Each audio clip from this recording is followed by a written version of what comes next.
வணக்கம். குருவே சரணம்.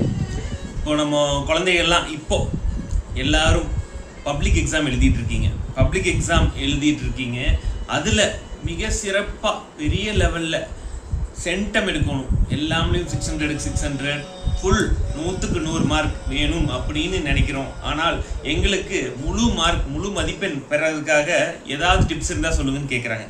அதுக்கு மிக சிறப்பான ஒரு வழி இருக்குது. என்னென்னா, உங்கள் குழந்தைகளை நேரடியாக குரு பகவான் இருக்கக்கூடிய கோயில் தட்சிணாமூர்த்தி இருப்பார், அவர் முன்னாடி போய் நிறுத்த வச்சு நேருக்கு நேர் நின்று குரு ஸ்லோகம் சொல்ல சொல்லுங்க.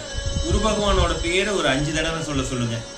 அதுக்கப்புறம் வாழும் கடவுளான யானை இருக்கிற இடத்துல கோயில்லையோ வெளியே எங்கேயோ அங்கே அவங்களால முடிஞ்ச ஒரு சின்ன பிரசாதத்தை அவங்களுக்கு ஃபீட் பண்ண சொல்லுங்க.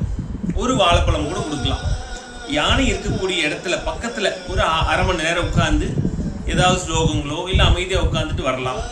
இன்னொன்று மிக சிறப்பானது, வீட்டிலிருந்தே செய்யக்கூடிய ஒரே ஒரு டிப்ஸ் என்னென்னா, 3 தேங்காய் எடுத்துக்கங்க. அவங்க பேரண்ட்ஸ் அந்த குழந்தைய கையில் கொடுத்து ஒவ்வொரு தேங்காவை வாங்கி 3 தடவை தலையை சுற்றிட்டு 3 தேங்காயும் கொண்டு போய் உடைக்கக்கூடாது, ஓடுற தண்ணியில் விட்டுருங்க.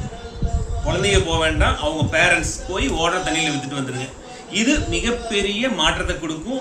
வாழ்க்கையில் நல்ல சென்டம் மார்க் எடுக்கலாம், படிக்கலாம். அதோட நாம் நல்லபடியாக படிக்கணும். படிச்சுட்டு நீங்கள் போய் உட்கார்ந்த இடத்துல நீங்கள் கேட்டதெல்லாம், நீங்கள் நினச்சது படித்ததெல்லாம் வரும். நீங்கள் 100க்கு 100 வாங்கலாம். இது மிகப்பெரிய மாற்றத்தை கொடுக்கும். ஓம் குருவே சரணம்.